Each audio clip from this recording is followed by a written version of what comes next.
La sociedad secreta El Yunque controla la cúpula dirigente de Vox, un engendro sionista. Un ensayo de Santiago Mata, El Yunque en España. La sociedad secreta que divide a los católicos. Aunque sus orígenes mexicanos son ultracatólicos, el Yunque español se formó en Estados Unidos bajo el auspicio de judíos neocon. Esto es lo que acredita documentalmente en su obra El Yunque en España. La sociedad secreta que divide a los católicos. Madrid. El escritor católico Santiago Mata, quien considera el Yunque una organización que atenta contra los principios del catolicismo. Con esta obra empezaremos a examinar la bibliografía existente sobre esta secta destructiva que controla la cúpula de Vox. Las fuentes de Santiago Mata. La obra de Mata está basada en testimonios de ex miembros de El Yunque, que mantiene el anonimato por razones de seguridad. El motivo es que El Yunque es una secta bien capaz de adoptar represalias contra sus adversarios y ya no digamos contra sus renegados. Hete aquí algunas de las prácticas de El Yunque. Según el también escritor Álvaro Delgado, citado por Mata, son los miembros de El Yunque los que lanzaron en 1996 bombas contra el periódico El Día, los que dieron también ese año una paliza al periodista Miguel Ángel Granados Chapa, los que prendieron fuego al aula magna en la Universidad Autónoma de Querétaro en 1976, los que atacaron a los actores de Cúcara y Mácara en 1981, los que usaban armas en las universidades autónomas de Puebla y en la UNAM, desde los 50 hasta los 80 para intimidar a sus adversarios, los que lanzaron pintura roja contra el obispo Sergio Méndez Arceo, los que destruyeron la muestra en el Museo de Arte Moderno en 1988, los que reventaron la Convención del PAN en 1976. Y añade Mata, Sergio Méndez Arceo, que desde 1952 hasta su renuncia al cumplir los 75 años en 1982 fue obispo de Cuernavaca, Morelos, y que apoyó desde 1959 la Revolución Cubana, ganándose el mote de Obispo Rojo, habría sufrido el ataque del Yunque en mayo de 1972 en un aeropuerto y 4 meses más tarde le arrojaron ácido sulfúrico durante una mesa redonda que se desarrollaba en la ciudad universitaria. La violencia probada de esta secta paramilitar y sus métodos totalitarios justifica, por tanto, el anonimato de las fuentes testimoniales de Santiago Mata.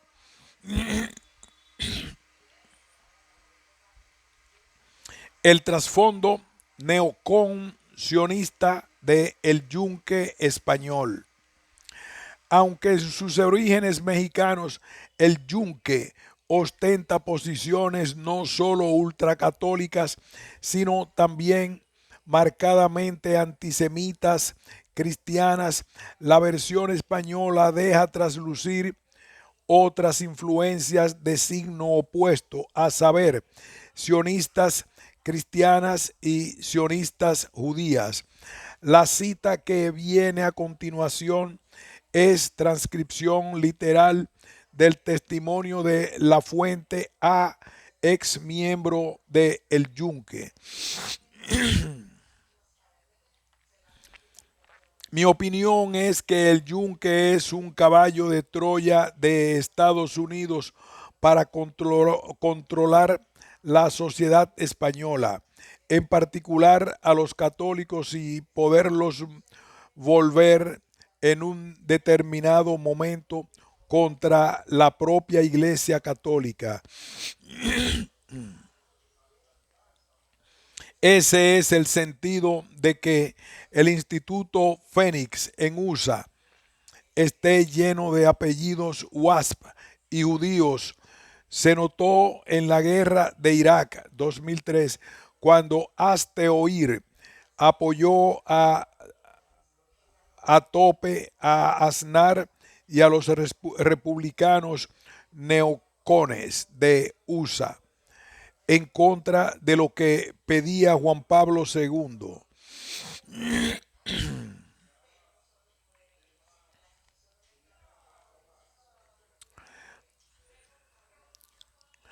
Como quedó demostrado ante los tribunales, y Carrer Lamarca acreditó en el primer artículo de esta serie, Hazte Oír es la tapadera liberal de El Yunque dentro de Vox.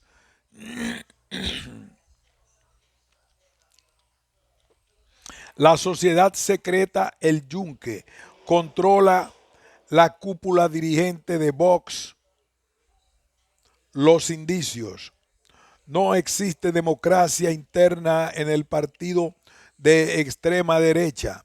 La mayoría de los militantes que han discrepado de las directrices marcadas por Santiago Abascal y los suyos coinciden en el siguiente, en donde se sigue leyendo: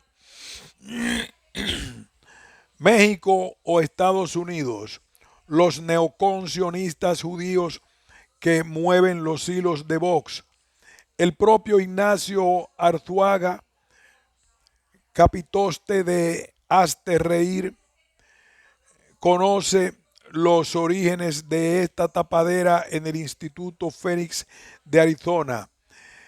En una entrevista que le hizo Fernando Vaquero para el número 74 de la revista Arbil, y que se publicó antes del 23 de enero de 2004.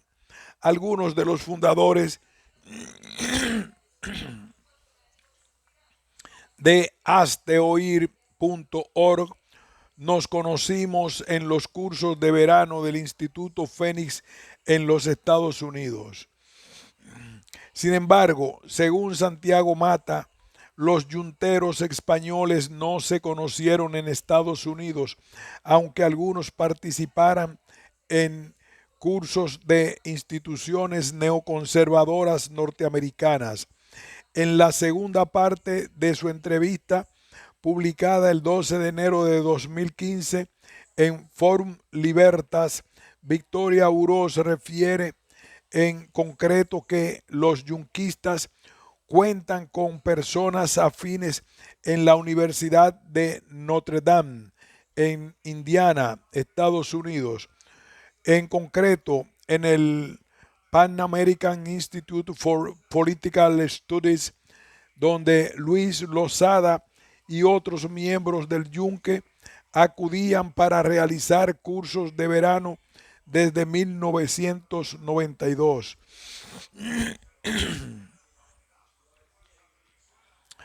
La existencia del Pan American Institute for Political Studies en Notre Dame es constatable por una foto del grupo tomada en julio de 1991 con el ideólogo neoconservador Gerhard Niemeyer, nacido en Essen, Alemania.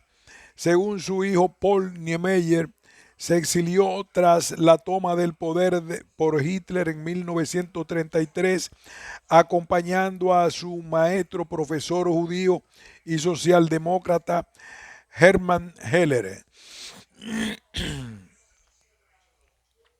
Parece claro que los yunteros españoles debieron recibir por su cuenta o en algún tipo de reunión informal un adoctrinamiento en la línea del neoconservadurismo político estadounidense, ya que no tendría mucho sentido cruzar el Atlántico para recibir doctrina católica, habiéndola a expuertas en Europa. No debe sorprender que los orígenes de El Yunque se encuentren, por tanto, en referentes intelectuales de izquierda como el socialdemócrata Hermann Heller, siendo así el neoconservadurismo americano, que está nutrido en su mayor parte por ex-trotskistas y ex-socialdemócratas judíos. Estos progres emigraron de Alemania tras la depuración estalinista de dirigentes judíos soviéticos durante los juicios de Moscú y el consiguiente pacto Hitler-Stalin, y se pasaron al sionismo cristiano judío mucho antes del derrumbamiento de la URSS. En un sorprendente o no tan sorprendente giro derechista, los ex-troquistas promovieron acto seguido el movimiento neoconservador judeo estadounidense, que en los años 90 del siglo XX se apoderó de las instituciones políticas de los Estados Unidos y las utilizó de forma descarada al servicio de Israel. Sobre las relaciones entre el neoconservadurismo estadounidense y los judíos ex-troquistas y ex-socialdemócratas huidos de Alemania, hay una abundante bibliografía científica y material periodístico de primera calidad. No es esta una fábula teórica de la conspiración, sino un hecho histórico reconocido por todos los especialistas, tan reconocido como el lugar común de que el judío marxista de la escuela de Frankfurt, Herbert Marcuse, trabajó para la CIA durante la Segunda Guerra Mundial y recibió una beca de la Fundación Rockefeller para escribir El hombre unidimensional, la Biblia del llamado marxismo cultural.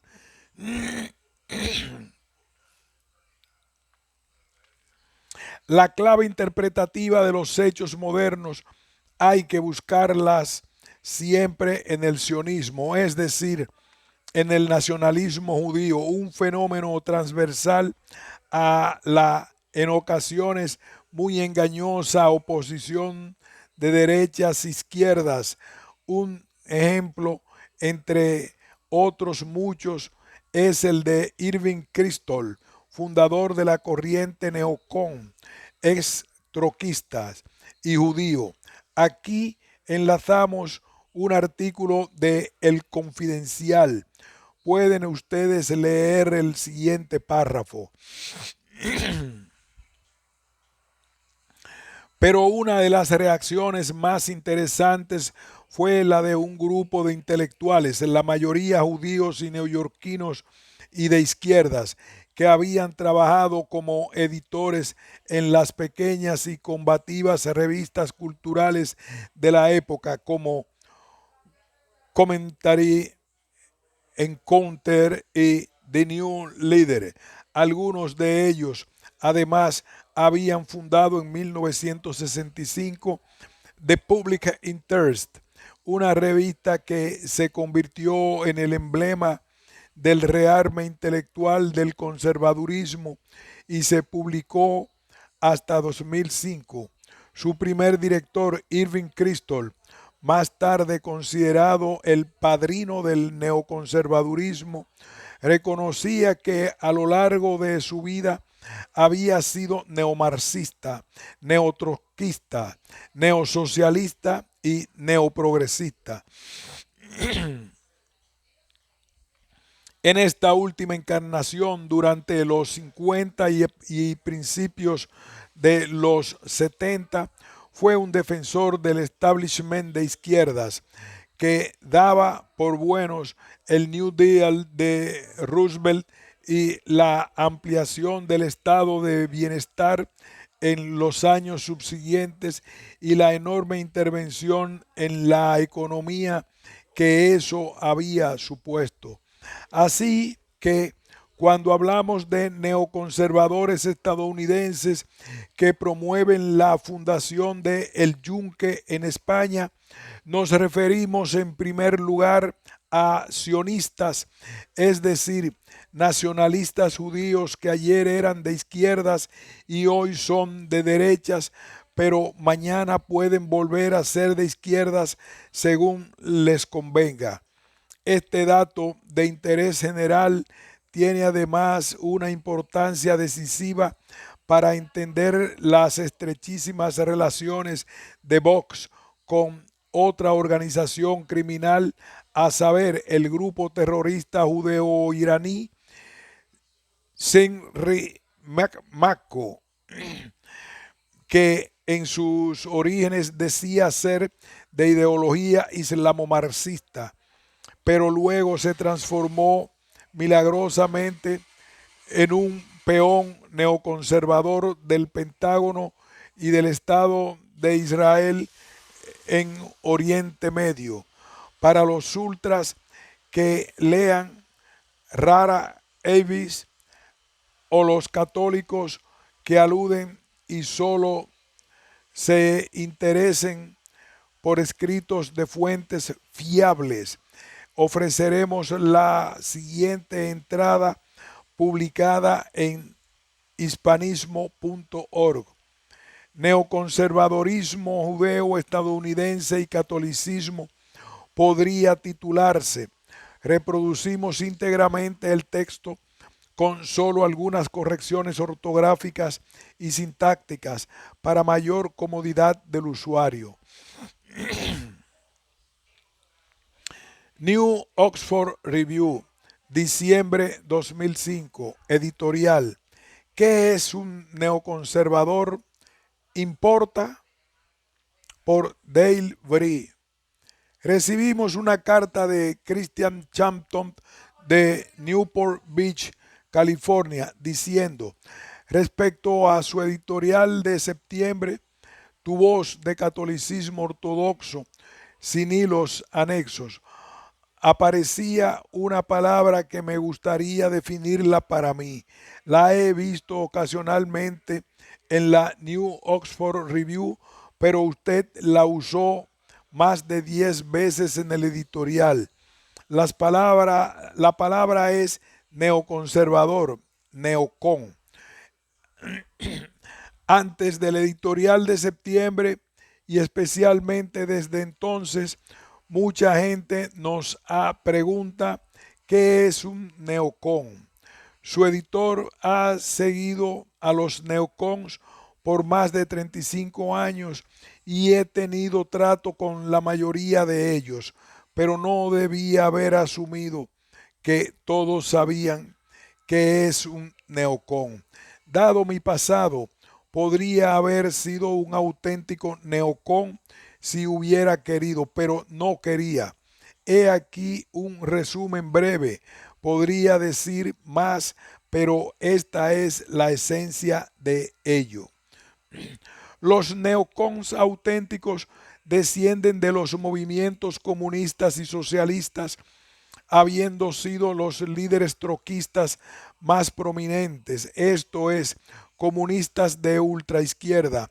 Cuando Stalin tomó el poder en la Unión Soviética, los troquistas fueron perseguidos con severidad y finalmente el mismo Trotsky fue asesinado en México. Stalin era un gentil de derecho, un ex seminarista, y Trotsky era un judío, y la línea divisoria entre stalinistas y trotskistas pasaba en gran parte por la misma línea divisoria, con excepciones significativas, especialmente en los primeros años de los estados satélites soviéticos en Europa Oriental, antes que muchos judíos de esos estados satélites fueran purgados del partido, incluso ejecutados. Stalin se hizo cada vez más antisemita y los trotskistas judíos tenían otra razón para odiar a Stalin. Después de la Segunda Guerra Mundial, cuando se estableció Israel, la Unión Soviética se alineó con los árabes contra Israel y la Unión Soviética básicamente no permitió a los judíos emigrar a Israel. Otra razón para odiar a Stalin y la Unión Soviética. Muchos trotskistas judíos y otros judíos izquierdistas, pero no la mayoría de ellos, se hicieron cada vez más y en forma vehemente anticomunistas. Muchos apoyaron la guerra de Vietnam y fueron extremadamente hostiles a las políticas de detente de los presidentes Nixon, Ford y Carter. Estos ex izquierdistas judíos percibían a la izquierda, incluso los progresistas, correcta o incorrectamente, como pro-árabes y pro-palestinos. Estos ex izquierdistas judíos evolucionaron hacia lo que ellos llamaron neoconservadores, como Benjamin Ginsberg dijo en su libro The Fatal Embrace, Jews and the State, University of Chicago Press. Un factor importante que los condujo a los neocons judíos ex izquierdistas inexorablemente hacia la derecha era su apego a Israel. La meta principal de los neocons judíos, aunque no su meta exclusiva, ha sido proteger a Israel, lo que suponemos es su derecho, y ven un imperio americano como la mejor manera de hacerlo. Sí, sabemos que no se supone que uno diga esto, pero tenemos el mal hábito de decir la verdad desnuda. Así, los neocons quieren un imperio americano y el neocon judío Jonathan Goldberg expuso su ideal de la manera más patente cuando dijo: cada 10 años más o menos los Estados Unidos necesitan tomar algún pequeño país desperdiciado y arrojarlo contra la pared solo para demostrar lo que queremos. Es interesante que el juez John Roberts fue inquirido por el Comité Judicial del Senado respecto a su lealtad a la fe católica, la que negó resueltamente, pero uno no puede cuestionar a los judíos neocons sobre su lealtad a Israel. Esto es una discriminación así de simple.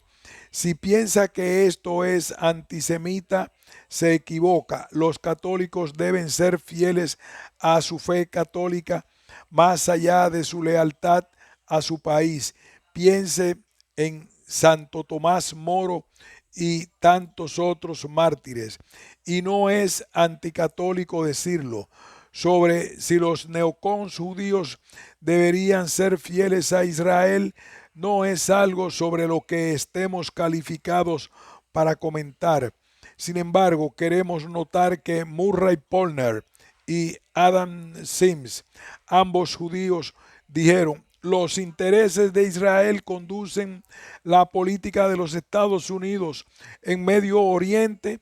Es una pregunta justa, a pesar de que cualquiera que la pronuncie se arriesga ser acusado injustamente de antisemita.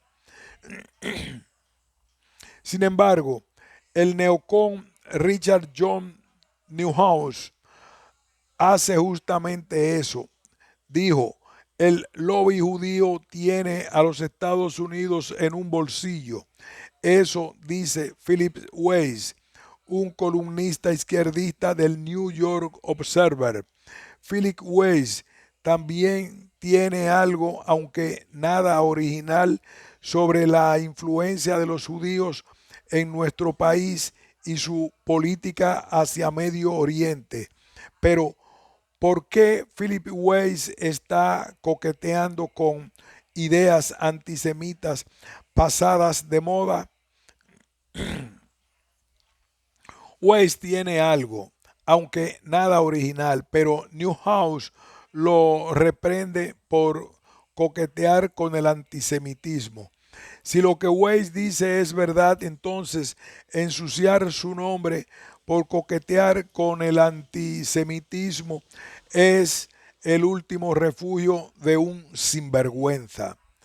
Por otro lado, a riesgo de sonar filosemita, los neocons judíos eran y son extremadamente enérgicos y muy brillantes y han logrado grandes avances en el movimiento conservador.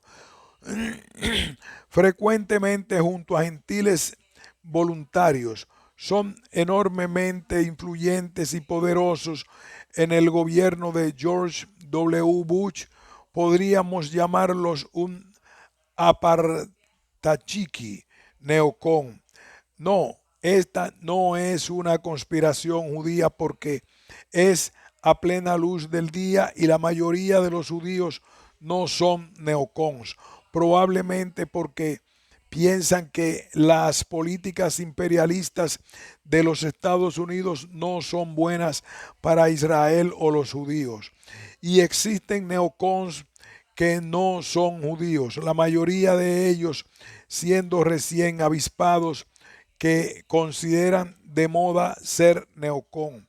Algunos neocons gentiles no saben que están siendo usados, mientras que otros lo saben bien, pero no les importa, porque ven como un pasaje a la influencia y el poder. Otros conservadores y neocons gentiles piensan que están usando a los judíos neocons porque creen que proteger Israel es un avance en el establecimiento de un imperio americano y en el control de la mayoría de las reservas petroleras del mundo. Una de las divisorias entre los stalinistas y los troquistas era que los stalinistas decían que uno puede tener el socialismo en un país, mientras que los trotskistas demandaban una revolución mundial socialista, lo que era fiel al pensamiento de Marx. Pero dado que los trotskistas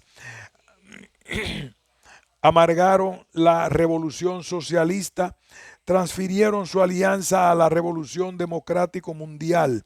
De ahí su ambición por exportar la revolución democrática a todos lados y hacer intervenir militarmente a los Estados Unidos en los asuntos de naciones soberanas, lo que transformaría a los Estados Unidos en una nación matona, que es la forma en que muchos europeos ven a los Estados Unidos. En el segundo discurso inaugural de Bush dijo: la supervivencia de la libertad en nuestra tierra depende cada vez más del éxito de la libertad en otras tierras. Esto suena como venido directamente de la botella Trotsky. La supervivencia de la Unión Soviética depende cada vez más en el éxito del socialismo en otras tierras. El neocon Stephen Schwartz dijo que aquellos que están luchando por la democracia global deberían ver a León Trotsky como un precursor. Schwartz, quien sin vergüenza proclama sus raíces trotskistas, preferiría que los neocons sean llamados trotskicons. El neocon Christopher Hitchens, también discípulo de Trotsky, quieren que los Estados Unidos sean una fuerza revolucionaria para luchar contra el fascismo y la religión, especialmente el islamofascismo. La religión, dice, es el más tóxico de los enemigos, la forma más básica y despreciable de las asumidas por el egoísmo y la estupidez humana. El odio frío y constante a ella, especialmente en su forma rara de yihad, ha sido tan sostenedor de mí como cualquier amor. Dice George Bush, puede ser subjetivamente cristiano, pero él y las Fuerzas Armadas estadounidenses han objetivamente hecho más por el secularismo que toda la comunidad agnóstica estadounidense combinada y duplicada. Destruir el Islam pavimenta el camino de la democracia, el aborto, la homosexualidad, la pornografía, etc. El neocon judío Michael Leden dijo, tiramos abajo el antiguo orden. Nuestros enemigos siempre han odiado este torbellino de energía y creatividad que amenazan sus tradiciones, cualesquiera ellas sean, y eso incluiría la tradición católica. Debemos destruirlas en nuestro logro de nuestra misión histórica, agregando que es tiempo una vez más de exportar la revolución democrática. Nuestra misión histórica, el Dios de Trotsky era la historia. En 1921, Trotsky escribió un libro llamado La defensa del terrorismo. En 2002, antes de la invasión a Irak, Lenin convocó a la destrucción creativa de Irak, Siria, Arabia Saudita e Irán. ¿Cuál es, ¿Cuál es exactamente la diferencia entre el terrorismo y la destrucción creativa? En una guerra justa, matar soldados y matar civiles que se meten en medio de objetivos militares, daño colateral, no es asesinato, mientras que matar civiles a propósito es asesinato. En una guerra injusta, ¿qué es lo que la Iglesia Católica dijo de la guerra en Irak? Matar soldados, matar civiles en medio de objetivos militares y matar civiles a propósito son todos asesinatos. ¿Y cuál es justamente la diferencia entre el terrorismo y el asesinato en la guerra? Pero incluso si uno considera la guerra en Irak como justa, el corazón de uno deberá estar apesadumbrado. Después de un año y medio de guerra en Irak, The Lancet, el diario médico británico, estimaba la cifra de muertos civiles iraquíes en 100.000. Sin embargo, un recuento más reciente, luego de 2 años de guerra, reproducido por el iraquí Body Count, con sede en Londres, que no contaba muertes civiles, no reportadas en las noticias mediáticas fijaba la cifra de muertos civiles en 24.865 con alrededor de 42.500 heridos. Esto suena como una cifra más confiable. De esos 24.865 muertos civiles, 37.3% se debían a los militares estadounidenses, 35.9% se debían a la ola de crímenes que asoló Irak tras la caída de Saddam y 20.5% se debían a los insurgentes o terroristas. Incluso si uno considerara la guerra en Irak como justa, uno debe alarmarse que los militares estadounidenses hayan matado casi el doble de los civiles que los insurgentes y terroristas. Sea que uno considere a las muertes civiles causadas por los militares estadounidenses, 9.270, desproporcionadamente niños, asesinato o no. Trotsky estaría orgulloso. Ya se dijo, debemos librarnos de una vez por todas de la farsa cuáquero-papista sobre la santidad de la vida humana. Los neocons, principalmente a través del proyecto para el nuevo siglo estadounidense, PNAC, planeaban una guerra contra Irak bastante antes del 11 de septiembre. Una gran razón era que Saddam apoyaba el terrorismo contra Israel. El gobierno de Bush está sazonado de gente del PNAC como Dick Cheney, Lewis Scott Libby, procesado por 5 delitos, incluyendo obstrucción de la justicia y perjurio, Donald Rumsfeld, Paul Wolfowitz, John Bolton y Richard Perley. Esta gente condujo, seamos honestos, al ignorante presidente Bush, quien no tiene experiencia en asuntos externos, a lanzarla.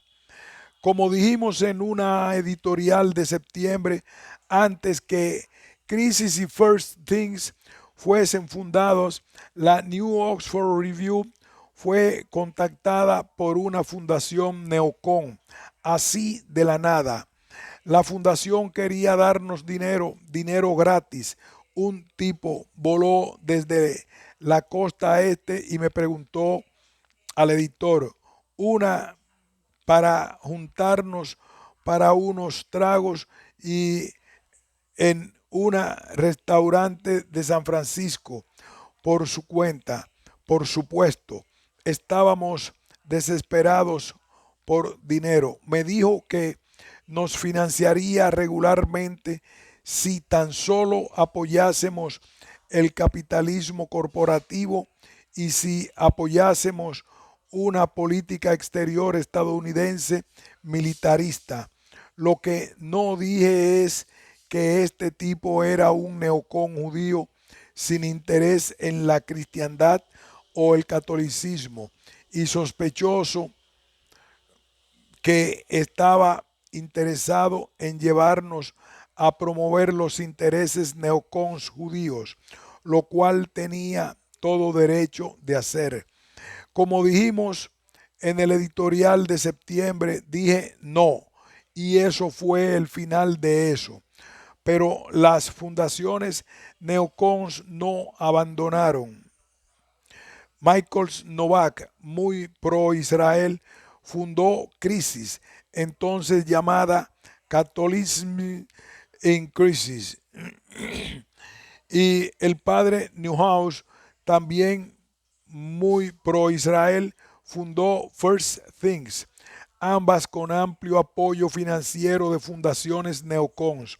Así los neocons encontraron su camino para conseguir que revistas católicas y cristianas se sumaran a sus intereses neocon, principalmente judíos, lo cual de nuevo es su derecho. ¿Exageramos? No. Cuando la Iglesia Católica denunció la guerra en Irak, llamándola una guerra injusta, una guerra de agresión, tanto Crisis como First Things la apoyaron.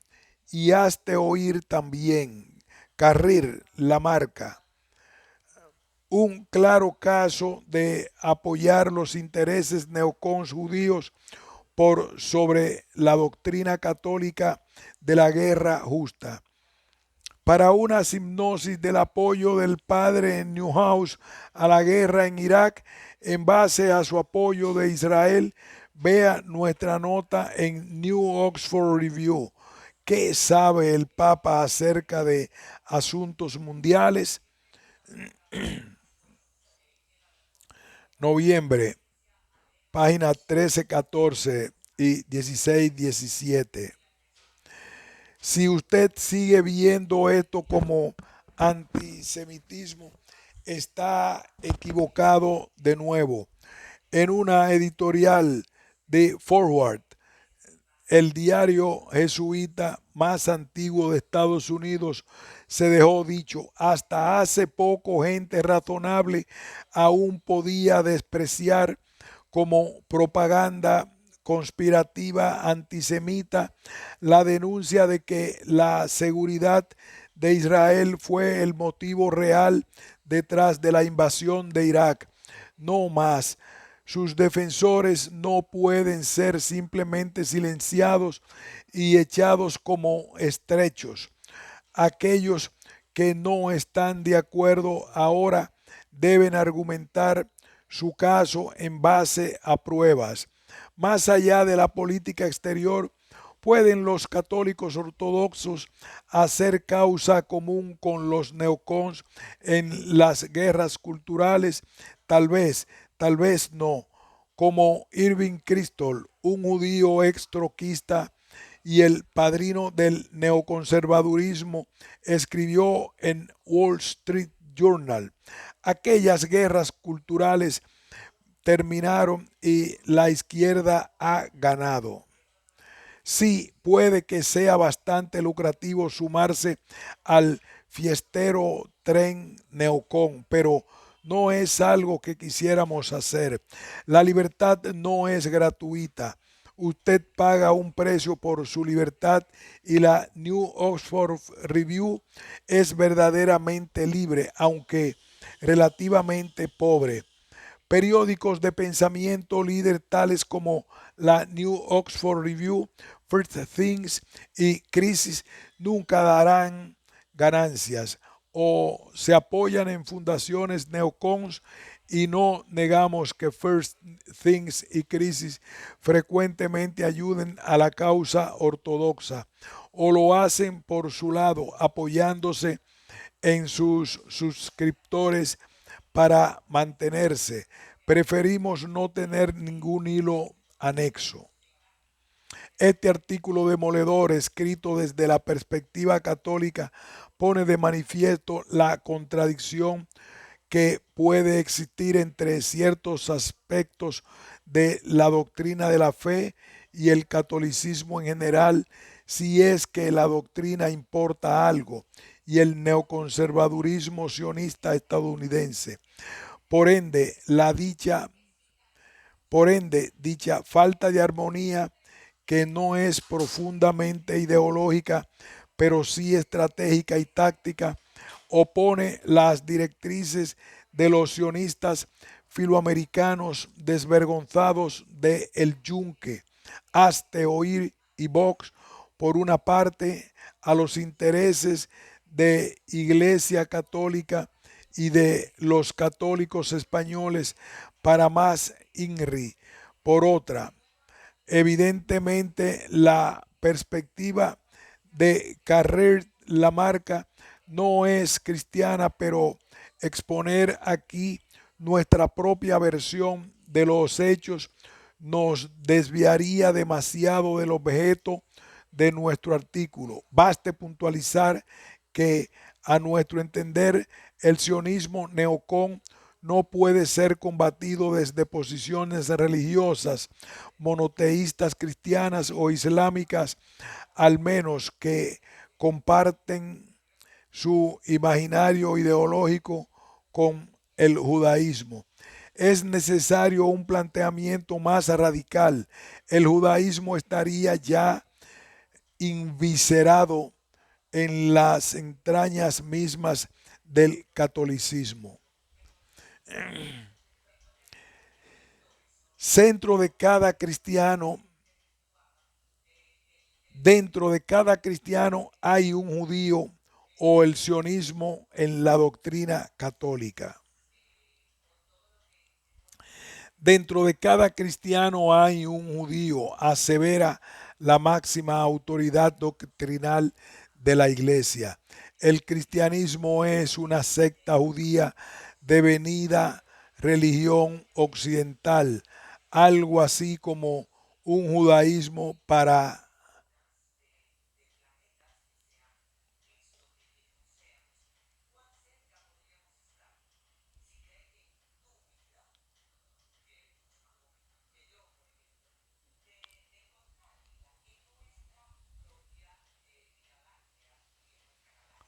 dentro de cada cristiano hay un judío, asevera la máxima autoridad doctrinal de la Iglesia.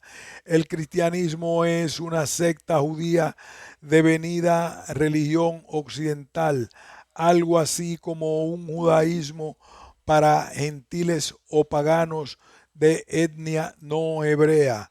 Lejos de hallarnos ante la afirmación polémica de un papa extravagante, infiltrado o traidor a la institución, la doctrina de la Iglesia Católica explica y argumenta, fundamentándose en sus sagradas escrituras, la Biblia, el judaísmo de esta ideología, la cual en sus inicios era completamente extraña y hostil a la originaria Europa blanca.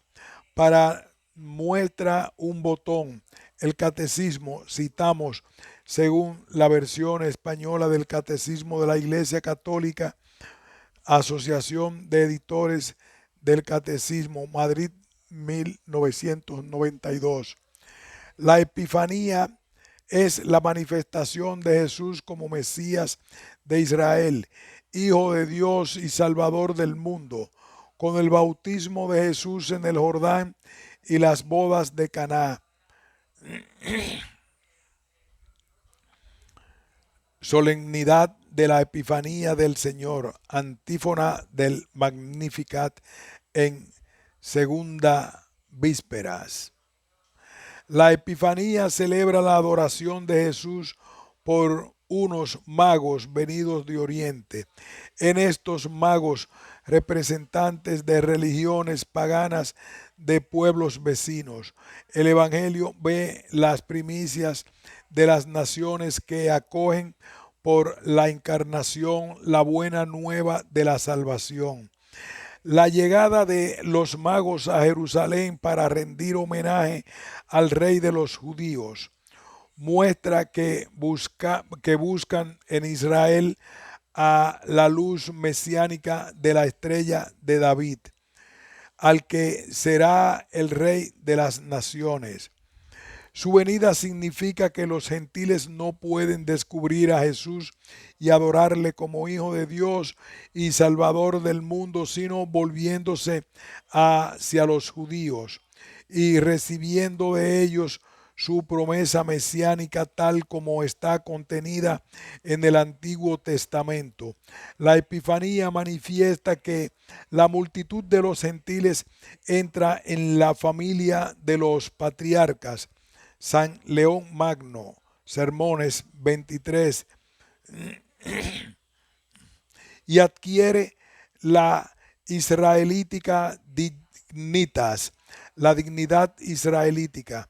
Vigilia pascual, oración después de la tercera lectura. Misal romano.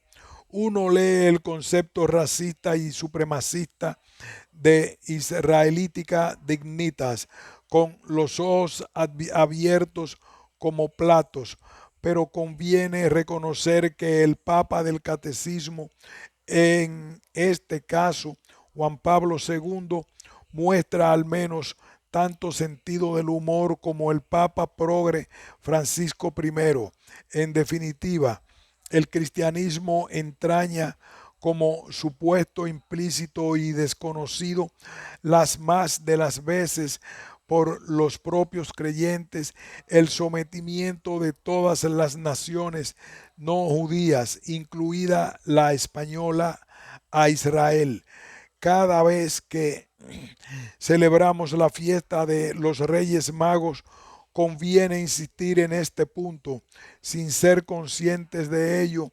En la mayoría de los casos, convalidamos el triunfo del nacionalismo judío en su secular proyecto profético de dominación mundial al que todos los cristianos contribuyen con su ignorancia, cobardía o estupidez.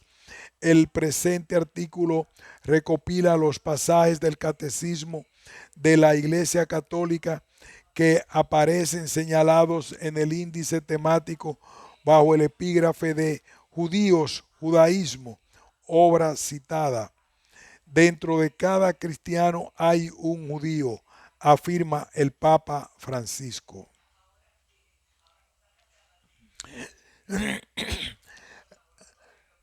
Recordemos las palabras de Karl Marx.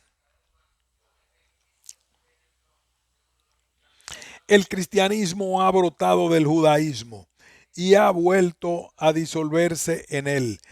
El cristianismo fue desde el primer momento el judío teorizante, el judío, por tanto, el cristiano práctico, y el cristiano práctico se ha vuelto de nuevo judío. El cristianismo solo en apariencia había llegado a superar el judaísmo real. Era demasiado noble, demasiado espiritualista para eliminar la rudeza de las necesidades prácticas más que elevándolas al reino de las nubes. El cristianismo es el pensamiento sublime del judaísmo. El judaísmo, la aplicación práctica vulgar del cristianismo.